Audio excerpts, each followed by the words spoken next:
it's Jennifer from Predominantly Paleo, and today we're going to make some pita bread.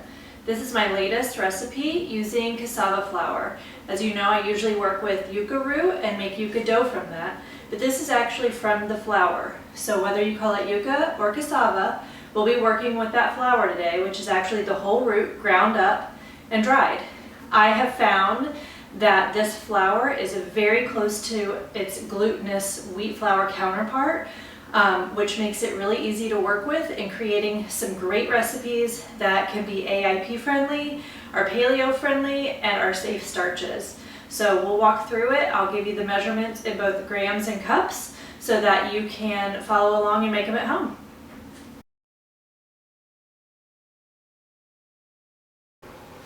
Okay, I have preheated my oven to 450. So the next thing I'm going to do is, in a mixing bowl, I'm going to add my yeast, which is about 7 grams or 1 packet. I'm going to add my maple syrup or honey, 1 tablespoon. Then I'm going to start with 1 cup of hot water. This is about 100 degrees. And you want it to not be boiling, but it should be warm to hot. I'm gonna stir that up, and we're gonna just wait a couple of minutes to let that yeast bloom and take effect, and then I'll show you the next step.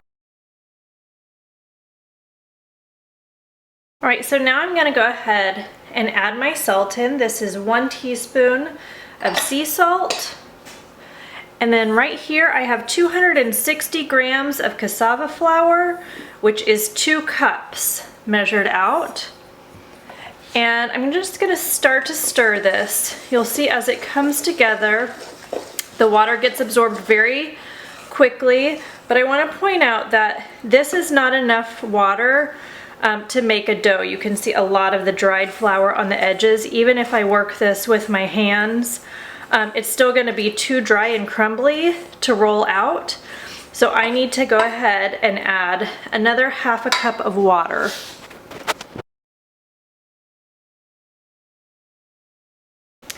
All right, so this is my extra ½ cup of water.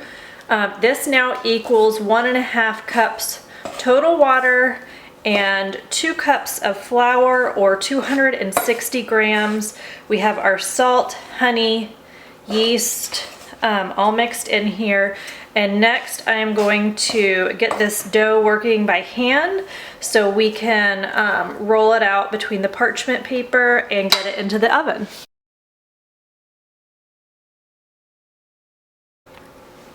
Right, so the last step, I'm going to go ahead and drizzle in 2 tablespoons of avocado oil.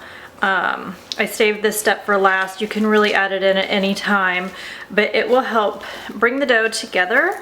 I am working it just with my hands now, and I do think that the oil is what helps when it's in the oven, getting it nice and toasty and brown. So you can see it took an entire, I'm gonna remove the dough here, it took an entire 1.5 cups of water in order to make this dough so that it's not dry and crumbly.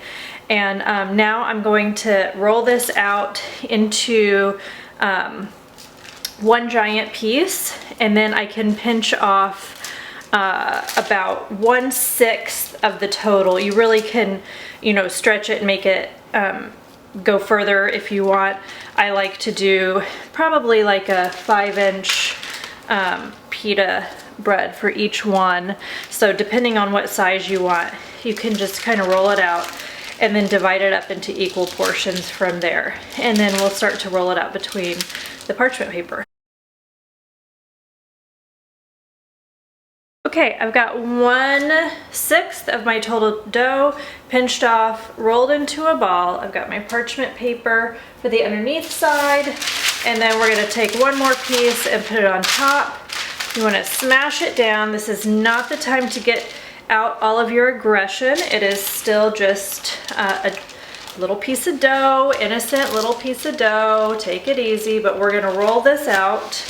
And again, the thickness that you roll it will determine what the texture is like in the oven. So if you roll it really thin, you're gonna get more of a crispy, crackery kind of texture. If you leave a little bit of thickness, you'll get more of a bread, but if it's too thick, it can turn out gummy. That's just the nature of the cassava flour. So you want to kind of play around and see which thickness works best for you. So I've rolled that out between two pieces. You can see it rolls really easily. It's very simple to work with. And I'm gonna take this piece and transfer the entire piece of parchment onto a baking sheet, and we'll bake it up and see how it turns out.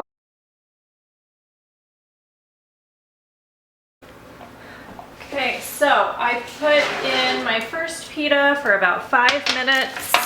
I don't like to over bake.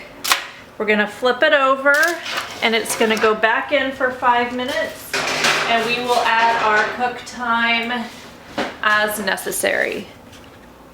Okay, so this is my first one out. I broke off a piece and I sliced into it, so you can see it does make a little pocket. I did do this one a little bit thin, so the edges, if you see, break off more like a cracker. And those are perfect for dipping, but the inside is definitely where it could be sliced and stuffed with something. And we've got a couple more in the oven. I'll show you how those turn out in just a second.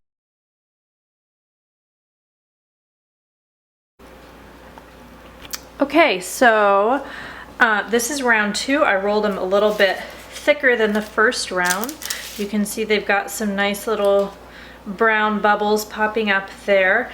And then now they're too hot to handle, so I can't cut it open for you yet. But then I'm gonna do one more round, even a little bit thicker, and we'll see how those turn out as well.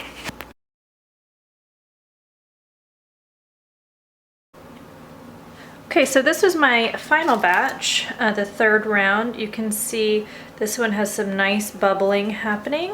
These were the thickest of the bunch, and I was able to slice that one open pretty easily. If you slice them when they're warm, they're gonna be a lot more pliable, which means you'll have some leeway when you carefully, very carefully, slice them open, and then you can stuff them. When you wait until they're cooled, sometimes it's a little bit harder to slice through, so you want to warm them up again if you intend on using them as a pita pocket. Alrighty, y'all. Hopefully you've had fun today making pita bread with predominantly paleo. As you can see, it's really not that difficult of a process. It's more that you just need to get familiar with working with a different flour. If you're used to working with wheat flour or even rice flour or coconut flour or almond flour, they all have really different qualities and textures, and they all absorb water a little differently too. So play around in your own kitchen, see what you can come up with. Cassava flour has been a great experiment in my own kitchen. And of course, if you have any questions, you can always reach out to me. You'll find me on Facebook, Twitter, Instagram, and of course the blog. See y'all soon.